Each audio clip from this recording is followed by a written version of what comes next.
بسم اللہ الرحمن الرحیم حمدا لک یا اللہ والصلاة والسلام علیک یا سیدی یا رسول اللہ وعلی آلک واصحابک یا سیدی یا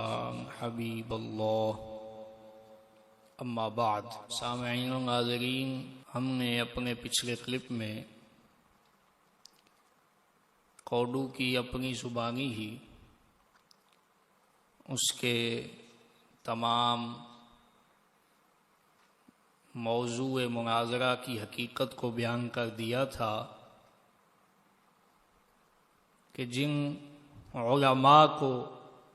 وہ اہل سنت کہہ کر اچھل رہا تھا،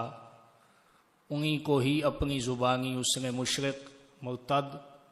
اور پتہ نہیں کیا کیا القاب سے نوازا۔ اور اس کے بعد ہم نے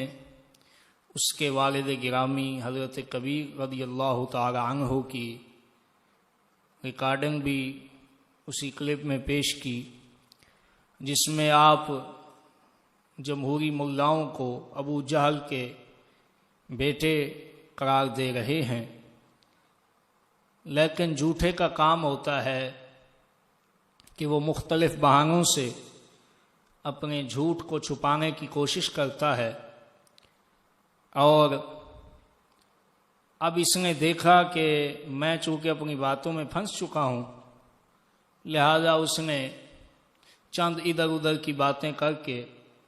جاہلانہ اور احمقانہ اعتراضات کر کے یہ سمجھا کہ شاید اب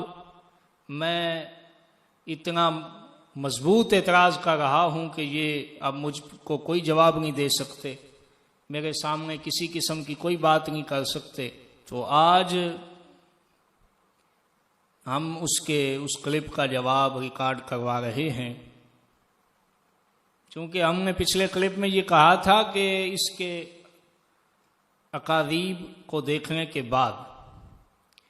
اور اس کے جھوٹوں کو سننے کے بعد اور ہیری پھیری جو یہ کرنے کا عادی ہے، اس کے بعد ہم نے یہ فیصلہ کیا تھا کہ یہ اس قابل ہی نہیں کہ اس کو منہ لگایا جائے۔ تو آج کے کلپ میں ہم صرف اس کے اعتراضات کے جوابات دیں گے تاکہ پتہ چل جائے کہ یہ کتنا بڑا کذاب شخص ہے۔ اب اس نے حضرت صاحب قبلہ کے اس کلپ شریف سے جو ہم نے چلایا تھا، یہ ثابت کرنے کی کوشش کی کہ حضرت صاحب نے تو کہا ہے کہ جو جمہوریت کو صحیح سمجھتے ہیں، اور ساتھ میں اس نے بلیک کے امیر کا ایک کلپ پیش کیا جس میں وہ کہہ رہا ہے کہ میں تو جمہوریت کو سپورٹ نہیں کرتا۔ تو یہ علیحدہ مسئلہ ہے کہ اس کے اس بیان کی کیا حیثیت ہے، اور شرعی لحاظ سے اس کا یہ جملہ اس کو شرعی گرفت سے نکالتا ہے یا نہیں نکالتا، یہ ایک علیحدہ مسئلہ ہے، اس طرف میں نہیں جاتا۔ صرف اس کو یہ کہنا چاہتا ہوں کہ تم نے جو ایک کلپ نکال کے اس کا ہمارے سامنے رکھا ہے، اس کے بدلے خود اس کا ایک کلپ موجود ہے اس بلیک کے امیر کا، جس میں وہ کہہ رہا ہے کہ میں تو قائد اعظم محمد علی جناح کا حقیقی وارث ہوں۔ محمد علی جناح نے جج نو کیا جج نے کیتی آئے بادشاہ اینج موبائل ہلتے رہن، قائد اعظم بھی خوش ہون گے، اصل تے میرے وارث ہونا ہے، ڈاکوؤں کولوں میری جان چھٹی۔ اور قائد اعظم وہ شخص ہے کہ جس نے پہلی اس اسمبلی میں جب پاکستان مارز وجود میں آیا، اس نے یہ اعلان کیا تھا کہ میں ایسا ملک بنا رہا ہوں جس میں نہ مسلمان رہے گا، نہ ہندو رہے گا۔ یعنی لبرلزم اور جمہوریت کا وہ ایسا سخت حامی تھا کہ وہ اسلام کو قائم رکھنا بھی ظلم سمجھتا تھا۔ تو یہ کہتا ہے میں اس کا حقیقی وارث ہوں، یعنی کیا مطلب کہ اور لوگ دعویٰ کرتے ہیں وارث ہونے کا، وارث ہیں نہیں، لیکن وہ مولوی خادم کہہ رہا ہے کہ میں اس کا حقیقی وارث ہوں۔ تو اب میں اس سے پوچھتا ہوں کہ تو کلّا ما تراک کی قسم اٹھا اور یہ بتا کہ مسٹر جناح کے بارے میں تیرے والد گرامی کیا فتویٰ دیتے تھے، یہ قسم اٹھا کے بتا دے۔ اگر تجھ میں کچھ غیرت ہے تو یہ قسم اٹھا کے ہمیں بتا کہ تیرے والد گرامی مسٹر جناح کو کیا کہتے تھے، اور جو وہ کہتے تھے اس کے مطابق ہی اس کے حقیقی ترجمان، حقیقی وارث کا حکم تو خود بتا دے۔ تو اب اس کو پتا ہے کہ اس میں میری موت ہے، تو اس طرف نہیں گیا۔ جبکہ ہمارے پاس تو حضرت صاحب قبلہ کے ایسے بیسیوں بلکہ سینکڑوں کلپ اور ریکارڈنگیں موجود ہیں جس میں آپ نے نام لے لے کے، کاظمی ہو، نورانی ہو، نیازی ہو، مولوی خادم ہو، نام لے لے کے آپ نے فرمایا یہ کافر ہیں، بے ایمان ہیں، مرتد ہیں، بغیرت ہیں۔ فرمایا میں تو اس کو سید کاظمی کے بارے فرمایا اس کو سید ہی نہیں سمجھتا، یہ میراثی ہے، چورا ہے، یہ ساری باتیں۔ اور ہم اب مولوی خادم کا چونکہ اس نے جواب دینے کی کوشش کی ہے تو اسی ویڈیو میں انشاءاللہ ہم پیش کریں گے حضرت صاحب قبلہ کا کلپ جس میں آپ نام لے کر مولوی خادم کو کافر کہہ رہے ہیں۔ یہ امانتے ہیں، شاید میں کل کو مر جاؤں۔ یہ غور سے سننا، آپ فرماتے تھے ووٹ نہ دیا کرو، ظلم وہ کریں گے جہنم میں تم بھی ساتھ جاؤ گے، جس طرح خادم ریتی ہو۔ اور دوسرا ہم پر سوال ہے، غور سے سننا، کہ یہ ووٹوں کے خلاف یہ نہیں پوچھتے کیوں خلاف۔ سبحان اللہ۔ ارے حضور صلی اللہ علیہ وسلم کے قول مبارک پر کسی نبی رسول کے قول کو اہمیت دیں گے کافر ہو جائے، جس طرح خادم ریتی ہو۔ اور پھر اس کے بعد اس کا راز کھل جائے گا کہ یہ حضرت صاحب کا وارث ہے یا مسٹر جناح کے حقیقی وارث کا وارث ہے، پتہ چل جائے گا اور راز کھل جائے گا کہ اس کی حضرت صاحب کے ساتھ کتنی محبت ہے اور مسٹر جناح کے ساتھ کتنی محبت ہے، راز کھل کے سامنے آ جائے گا۔ اب دوسری بات، اس نے یہ کہا کہ اعتراض کیا کہ جو چھچھر ہے ایم پی اے اس کے حوالے سے چشتی صاحب قبلہ نے اس کو کہا تھا کہ میں اس کا احترام کرتا ہوں کیونکہ وہ ہمارے دین کو حق کہتا ہے، تو لہذا اس کو تو تم صحیح کہتے ہو، حالانکہ وہ الیکشن میں جاتا ہے، ووٹ لڑتا ہے وغیرہ وغیرہ۔ تو ہم نے تو پہلے یہ کہہ رکھا ہے کہ ووٹ جو ہم کفر سمجھتے ہیں اور جس میں تکفیر کرتے ہیں وہ اسی وقت ہی ہم سمجھتے ہیں جب اس کو دین کے لیے سمجھا جائے، یعنی دین کو یہ سمجھنا کہ اگر اکثریت اس طرف ہوتی ہے تو پھر دین قابل نفاذ ہے، اور دین کو اکثریت کے ماتحت کر دینا یہ کفر ہے۔ اس کے علاوہ تو ہمارے مشائخ نے کئی بار کہا ہے کہ اگر کہیں حاجت ضرورت پیش ہو کسی دنیاوی کام سے اور اس کام ضرورت دنیاویہ کے لیے اگر کوئی شخص ووٹ دیتا ہے کسی کو ناجائز سمجھتے ہوئے، اس کام کو برا سمجھتے ہوئے، تو ہم اس کو کافر نہیں کہتے۔ تو مسئلہ تو ہے اسلام کے لیے جنہوں نے ووٹنگ کی، جنہوں نے دین کو یہ سمجھا کہ یہ اکثریت کا پابند ہے اور اکثریت پاس کرے گی تو دین پھر نافذ ہوگا۔ تو اصل تو بات یہ ہے، اور یہ بے وقوفانہ نظریہ اگر ہے تو ان مولویوں میں ہے، کسی عام دنیا دار سیاسی کا یہ نظریہ نہیں ہے۔ وہ تو دنیا کا ایک کام سمجھتا ہے اس کو کہ ہم نے دنیاوی مفادات حاصل کرنے ہیں، کسی نے گلی بنوانی ہے، کسی نے کیا کرنا ہے، تو ہم اپنے مفادات کے لیے ووٹ دے رہے ہیں، تو وہ گویا کہ ایک قسم کی رشوت ہے جو وہ دے رہے ہیں، اگرچہ ہم اس عمل کو بھی جائز نہیں سمجھتے، لیکن کافر کہنا اور بات ہے۔ تکفیر ہم اسی کی کرتے ہیں جو ووٹ کو اسلام کے لیے ذریعہ نفاذ سمجھتا ہے۔ تو اس جاہل کو اتنا ہی پتہ نہیں کہ قیاس وہاں ہوتا ہے جہاں علت ایک ہوتی ہے، مع الفارق قیاس کرنا کسی جاہل کا کام ہوتا ہے، تو یہاں تو فرق موجود ہے۔ اور پھر اس پر جو جواب حقیقت میں صحیح تفصیلی جواب جو ہے وہ حضور امام الغیرت بہت عرصہ پہلے دے چکے ہیں، اور مجھے لگتا ہے کہ شاید یہ اس وقت آپ کا حامی ہی تھا، ظاہراً صورتاً حامی تھا جب آپ نے یہ جواب دیا تھا۔ تو میں پوچھتا ہوں تیرا اس وقت یہ آوازہ بلند کیوں نہیں ہوا تھا جب آپ نے یہ جواب اس کا دیا اور یہ جملہ بولا کہ چھچھر جو ہے میں اس کا احترام کرتا ہوں؟ اس وقت تیری حق بیانی کہاں تھی؟ اس وقت تو کیوں خاموش رہا؟ اس کی وجہ بھی ہمیں بتا دے۔ اب اس کے بعد اس نے ایک اور بڑا اپنی طرف سے بہت بڑا اعتراض نکالا، اور وہ کہنے لگا کہ چھوٹے حضرت صاحب قبلہ حضرت صغیر دامت برکاتہم العالیہ آپ کے حوالے سے کہتا ہے کہ فلاں M N A M P A سردار کو جو ہے وہ تتر اور بٹیرے کھلایا کرتے تھے۔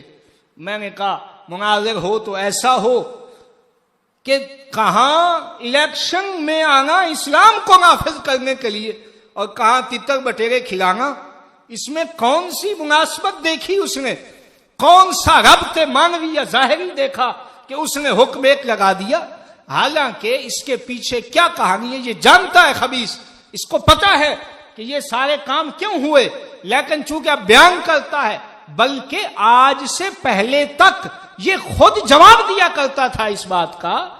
اور وہ کیا جواب ہے وہ حقیقت ہے۔ ہم نے بھی اپنے والدہ ماجدہ سے، اپنے ماموں جان سے یہ بات سنی ہے کہ جب حضرت صاحب قبلہ پوری برادری سے مقاطعہ کر کے علی پور تشریف لائے تھے تو برادری والے اسی ساری ترتیب میں رہتے تھے کہ کسی طرح ان کو نقصان دیا جائے، کسی طرح ان کے بچوں کو اغوا کیا جائے، حتیٰ کہ بعض اوقات اغوا کی بھی کوشش کی گئی، چھوٹے چھوٹے بچے ان کو اغوا کرنے کے لیے۔ تو آپ نے ظاہراً پھر کوئی ایسا، کیونکہ شریعت اسباب کو اختیار کرنے کا حکم دیتی ہے، تو ایسا کوئی ساتھی چاہیے تھا کہ جو دنیاوی لحاظ سے مضبوط ہو تاکہ وہ اس سے خائف رہے۔ تو اس لیے آپ نے ان سرداروں کے ساتھ اس طرح کا رویہ اختیار کیا کہ جن کی وجہ سے وہ آپ کے گرویدہ ہو گئے، اور بے وقوف انسان تتر بٹیر کھلانے کا فائدہ یہ ہوا کہ آج جا کر دیکھو وہی سردار ہماری فکر کے ایک ایک لفظ کو کی حمایت بھی کرتے ہیں، اور حضرت صاحب قبلہ کا نام آئے تو ہاتھ باندھ کے کھڑے ہو جاتے ہیں۔ ہاں، وہ تیری طرح ریسٹورنٹ پہ عیاشیاں نہیں تھیں، وہ حضرت صاحب قبلہ کہ اس کھلانے کی برکت یہ ہوئی، اللہ کے فقیر کے ہاتھ سے جو لقمہ انہیں نصیب ہوا اس کی برکت یہ ہوئی کہ اللہ تبارک و تعالی نے ان کو ظاہراً، وہ اگرچہ ملوث ہیں لیکن کم از کم جب وہ اپنے ان کام کو غلط سمجھتے ہیں اور ہماری فکر کی تائید کرتے ہیں تو ایمان کے لحاظ سے تو کم از کم وہ کفر سے محفوظ ہو گئے۔ تو یہ اس کی مثال تو اعلیٰ حضرت رحمت اللہ تعالی علیہ نے لکھا ایک واقعہ۔ آپ سے سوال ہوا کہ ایک عالم دین کوٹھے والی کنجری جو ہے اس کے پاس جاتا ہے، تو آپ نے فرمایا ہو سکتا ہے وہ اس کی اصلاح کے لیے جاتا ہو، تمہیں اجازت نہیں ہے اس پہ اعتراض کرو، پہلے اس سے پوچھو کہ وہ کیوں جاتا ہے۔ اگر وہ اصلاح کی نیت سے جاتا ہے تو پھر اصلاح کے لیے تو جانا جائز ہے۔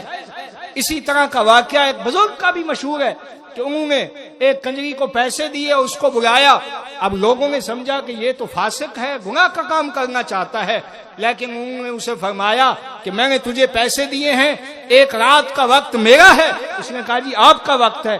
آپ نے فرمایا ایسا کر یہ مصلی بچھا لے اور نماز پڑھنا شروع کر دے۔ جب اس نے سر سجدے میں رکھا تو آپ نے دعا کی، یا مولا میرا کام تھا اسے تیری بارگاہ میں لانا، اب اسے بدلنا تیرا کام ہے۔ میں نے کہا رے جاہل، کہاں بزرگوں کے یہ کام جو الٹا برے لوگوں کی ہدایت کا باعث بنتے ہیں، اور اس کو تو ملا رہا ہے جمہوری نظام اور نظریے اور عقیدے کے ساتھ۔ اس لیے ہی ہم نے کہا تھا کہ تو مناظرہ کرنے کے قابل نہیں ہے۔ اب اس نے جو ہم نے اصل اعتراض کیے تھے، یعنی اپنی زبان سے اس نے مرتد کہا، کافر کہا، اس کو نہیں چھیڑا۔ یا رسول اللہ کٹوانے پر جو اس نے کہا وہ مشرک ہے، اس نے اس کا کوئی جواب نہیں دیا، حالانکہ اس کا فرض بنتا تھا اس کا جواب دیتا، لیکن اس کو پتا تھا کیا جواب دوں، خود اپنی زبان سے کہہ رہا ہوں۔ اور ایسا کوئی جاہل ہے صحیح کلمے بول رہا ہے صاف، پھر کہتا ہے میری گفتگو کو تم نے ان کے محامل سے ہٹا دیا ہے۔ میں کہتا ہوں صریح کلام میں تو ضرورت ہی نہیں ہوتی محامل ڈھونڈنے کی۔ کوئی شخص کہے طلاق ہے اور پھر کہے جی میرا مطلب یہ تھا اس کا، تو اس کو کہا جائے گا یہ تو لفظ صریح ہے، اور صریح کے لیے کسی مطلب ڈھونڈنے کی نیت پوچھنے کی حاجت ہی نہیں ہوتی۔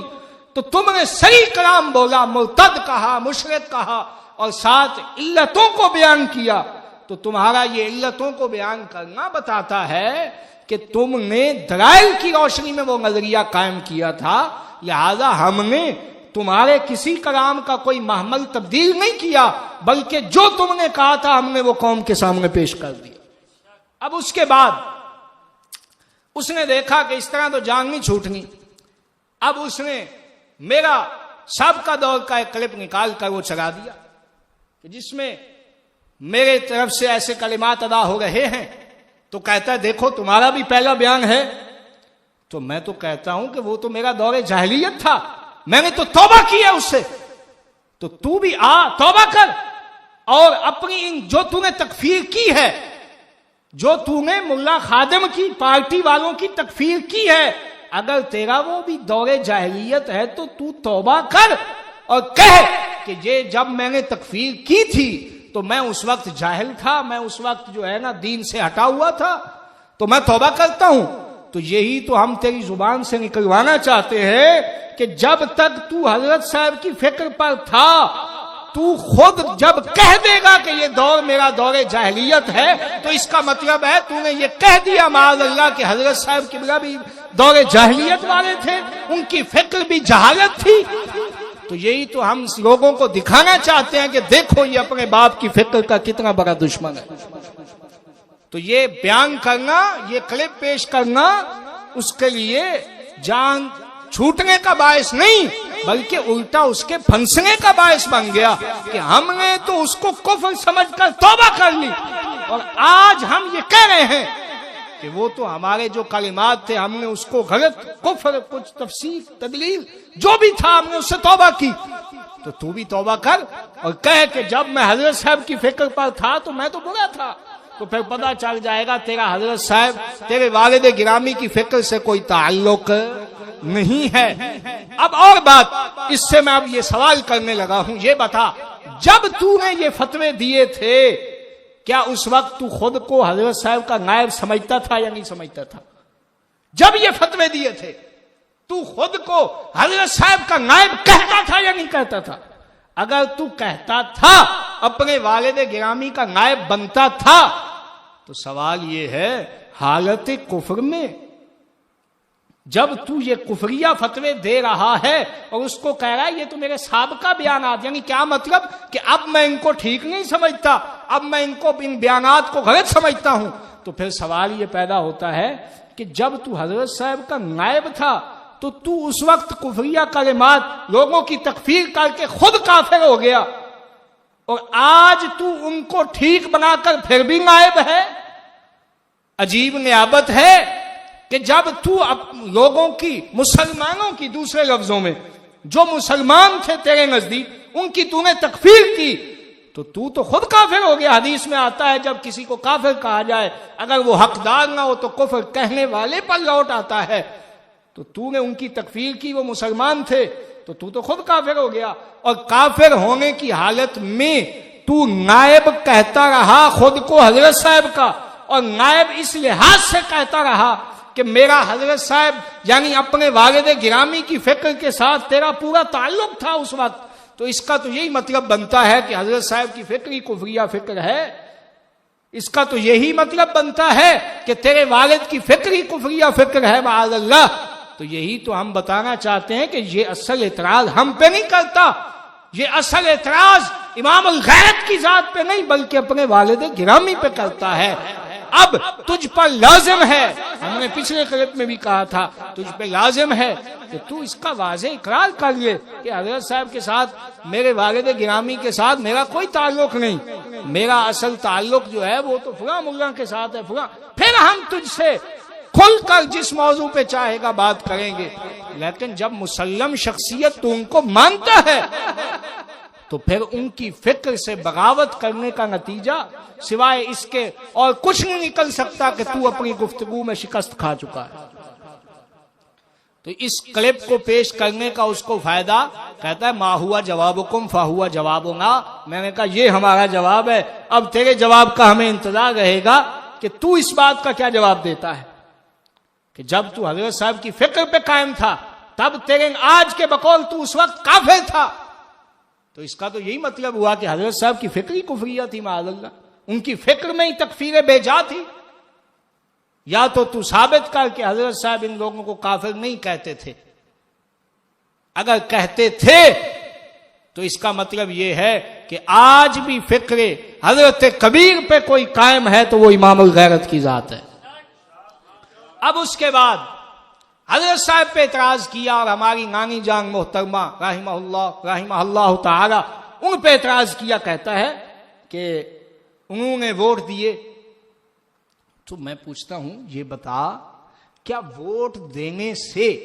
تمہارے والد منع کرتے تھے کہ نہیں کرتے تھے؟ اگر وہ منع کرتے تھے تو یہ اعتراض تو نے ان کی زندگی میں ان پہ کیوں نہیں کیا؟ یہ ہمارے اوپر تو اعتراض نہیں بنتا. جب وہ منع کرتے تھے تو کہتا کہ عجیب بات ہے، ہمیں روکتے ہو، خود دیتے تھے. تو اس وقت تو محامل ڈھونڈا کرتا تھا کہ یہ مطلب تھا، یہ وجہ تھی، فلاں وجوہات تھی. تو یہ اعتراض اصل میں ہم پر نہیں ہے بلکہ حضرت صاحب کی ذات پر ہے. اور اب اس کی وجہ کیا ہے؟ وہ وہی وجہ ہے جو میں نے پیچھے چھوٹے حضرت صاحب کی بلا کے اس میں بیان کیا کہ اس وقت یہ نہیں ہوتا تھا ضروری کہ ووٹ دیا جائے. چونکہ وہ سردار جو تھے وہ الیکشن لڑتے تھے تو وہ یہ مطالبہ کیا کرتے تھے کہ آپ ہمیں ووٹ دو، تو آپ تشریف لے جاتے اندر سے، ویسے ہی وہ سیاہی لگا دیتے تھے، آپ ویسے ہی باہر آ جاتے، ووٹ دیتے نہیں تھے. تو یہ تو اسلام میں احکام جو ہیں وہ ہمیشہ اگلے کی حالت کے مطابق لگتے ہیں. اور پھر ایسا جاہل اور احمق ہے کہ ایک بندے کا ایک عمل چند ماہ کا یا چند سالوں کا، اور اس کے بعد ان کی پوری زندگی شریف کا عمل جو انہوں نے ساری زندگی قول بھی عمل بھی. اور یہ تو ہمارے اصول فقہ کی کتابوں میں لکھا ہوا ہے کہ قول جو ہے یہ عمل سے کی بنسبت یہ راجع ہوتا ہے. یعنی کسی شخص کا عمل اور قول متعارض آ جائیں تو قول کو ترجیح دی جاتی ہے. یہ تو سنت رسول کے باب میں اس کو بیان کیا جاتا ہے. تو تجھے اتنا پتہ نہیں کہ انہوں نے چند عرصے کا عمل، وہ بھی حاجت کے تحت، وہ بھی اسلام کو ووٹنگ کے لیے نہیں، اسلام کے لیے ووٹنگ نہیں تھی، وہ دنیاوی ایک حاجت کے لیے چند عرصے کا عمل، اور اس کے خلاف 40-50 سال کا عرصے کا ان کا قول شریف اور لاکھوں لوگوں کو منع فرمانا. اور جب آپ اس ظاہری طور پر آپ اس حیثیت میں آ گئے کہ کوئی ان پر ہاتھ نہیں ڈال سکتا تھا تو آپ نے دینا ہی بند کر دیا. یعنی ظاہراً جو تشریف لے جاتے تھے وہ بھی نہیں گئے. پھر اس کا تو یہی مطلب ہے کسی حاجت سے تھا. تو یہ عمل جو اتنے عرصے کا آپ کا عمل شریف نہ دینے کا اور قول شریف منع کرنے کا، یہ تو بتاتا ہے کہ قبلہ حضرت صاحب کی فکر شریف یہی تھی. اور پھر بھی العبرۃ بالخواتین، علماء فرماتے ہیں اصل بعد والا قول خاتمے کا اعتبار کیا جاتا ہے. تو دیکھنا یہ چاہیے کہ قول اول اور قول ثانی جو ہوتا ہے وہ ہمیشہ ایک ہی قائل جب ایک بات پہلے کہتا ہے پھر دوسری اس کے خلاف کہتا ہے تو اس سے یہی معلوم ہوتا ہے کہ پہلا قول اس کے نزدیک منسوخ ہے، اس لیے اس نے دوسرا قول اختیار کیا ہے. یہ ہمارے علماء کا قاعدہ ہے. ورنہ رفع الیدین میں جو حدیثیں آتی ہیں، تم کیوں کہتے ہو کہ یہ پہلے کا عمل ہے بعد میں حضور نے منع فرما دیا؟ ورنہ حدیثیں تو صحیح رفع الیدین پہ موجود ہیں. تو جب فقہ میں تمہاری جان اسی سے چھوٹتی ہے تو ہم یہی کہنا چاہتے ہیں کہ قبلہ حضرت صاحب کی زندگی شریف ہمارے سامنے ہے، تمام مریدین کے سامنے ہے. آپ کی زندگی مبارک نے یہ بتا دیا کہ جمہوری نظام کی آپ نے ہمیشہ مخالفت کی، جمہوری لوگوں کی مخالفت کی، اور جمہوری ملاؤں پیروں کو آپ نے ہمیشہ کافر کہا. لہذا کوئی دوست اس کا کلپ سن کر یہ دھوکے کا شکار نہ ہو. ہم نے اس کے جو معتدب اعتراضات تھے ان کا ہم نے جواب دے دیا کہ یہ اس نے اعتراضات کیے، اور یہ جواب ہم اس لحاظ سے دے رہے ہیں. اگر وہ آگے گفتگو کو چلانا چاہتا ہے تو اب اس پر لازم ہے کہ وہ ویڈیو میں ہمارے اعتراضات کے جوابات دے، کیونکہ یہ انتہائی فتنہ پرور شخص ہے. اس کے ساتھ کہیں بیٹھنے پر ہمیں نقض امن کا خطرہ ہے، اور یہ شرارتیں کیونکہ حکومت اور سب اس کے ساتھ ملے ہوئے ہیں اور یہ تو بہانے ڈھونڈ رہے ہیں کسی طرح فتنہ ڈالنے کے. تو اب ہم یہی کہتے ہیں کہ مناظرے کا یہی مطلب ہوتا ہے کہ سوال جواب ہوتے. تو ہم نے یہ سوالات اس پہ رکھے پچھلے کلپ میں، اس کا بھی کوئی جواب معقول یہ نہ دے سکا. جو اصل سوالات تھے، مشرک کہنا، مرتد کہنا، اس کا بھی کوئی جواب اس کے پاس نہیں آ سکا. الٹا جو اس نے اعتراضات کیے اس میں یہ خود پھنس گیا.